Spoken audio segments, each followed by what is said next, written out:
My mum is 81. She's cleverer than me, but mums usually are. I let her tell the story. I don't really remember how I first became interested in making paper flowers, but I do remember as a little girl watching an old lady by the name of Mrs. Knight making a bunch of violets out of paper. Maybe it all started there. I might add that Mrs. Knight, before her marriage, was a Miss Nelson, a descendant of the great Lord Nelson. As a child, I lived in Holm-next-Sea, a small village on the North Norfolk coast. In those days, children played more simple games.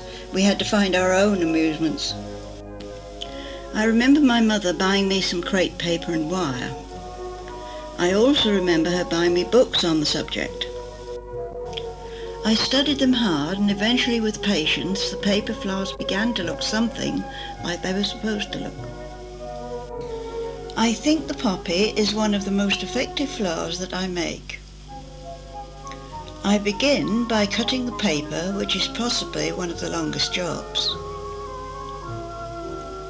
I use a prepared pattern and usually cut about 30 petals at a time, although a single poppy requires only 4.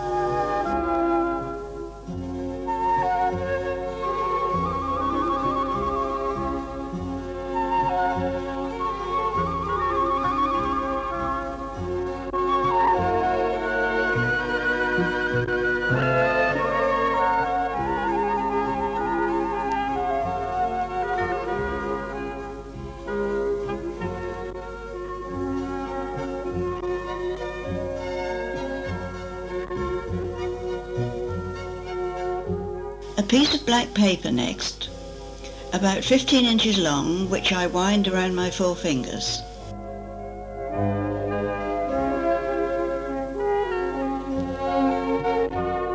I now snip the edge finely, down about 1/4 inch. This will form the stamen.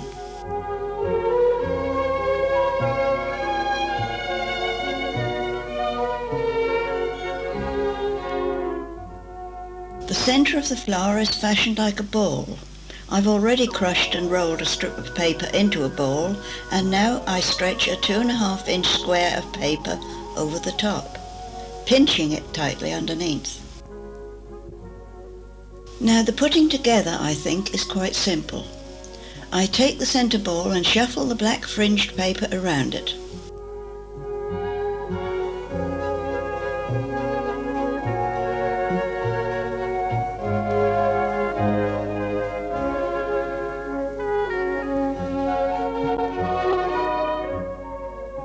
I use fine wire to fix the stamen around the middle.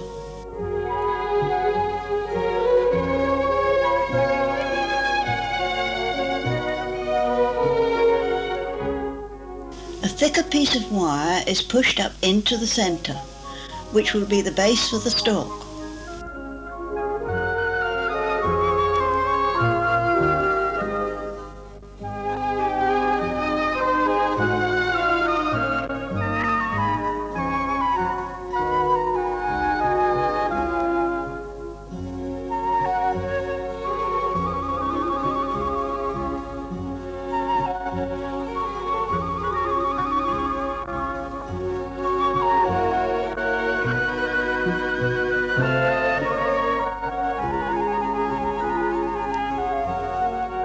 Next I arrange the 4 petals, each one overlapping.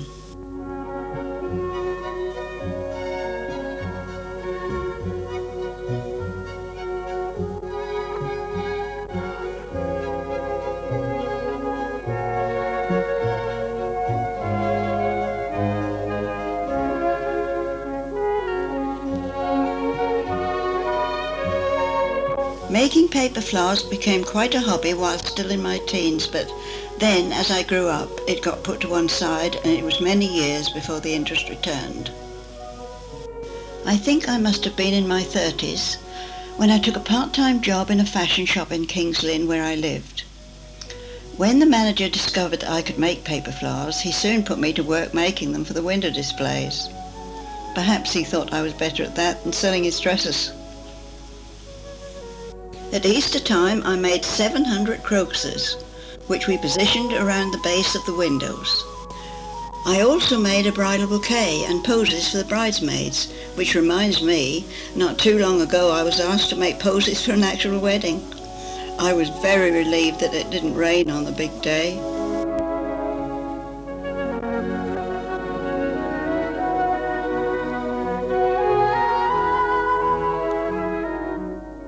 The paper for the stalk is cut across the grain so that it will stretch when binding it around the stalk wire.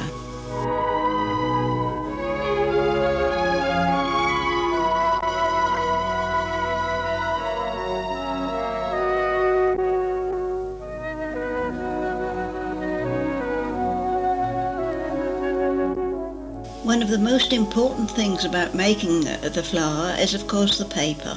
It should have a 100% stretch and the quality must be good.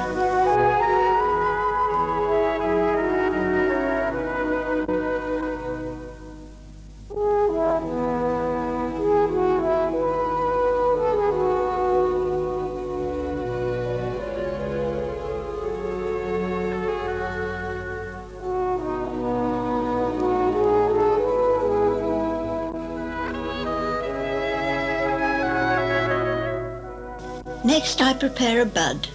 This is formed in a similar way to the flower centre, but this time I mould it into an elongated shape.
After sticking a small wad of cotton wool to the bud, I leave it to dry.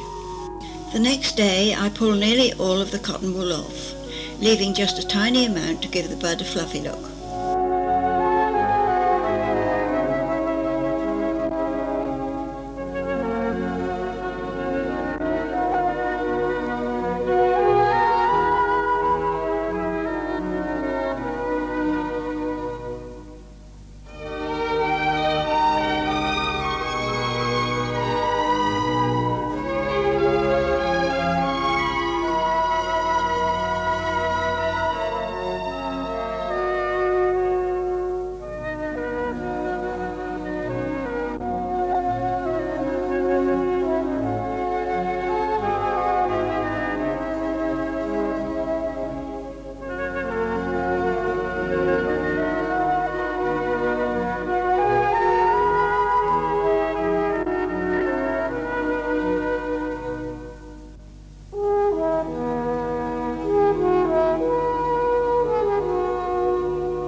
I can make carnations quite quickly.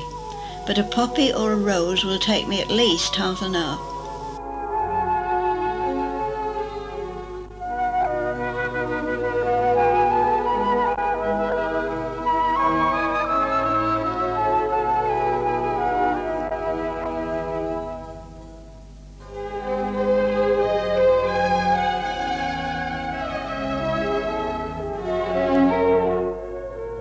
When the season for a particular flower is over, the display can be put away in a box and brought out again the following year.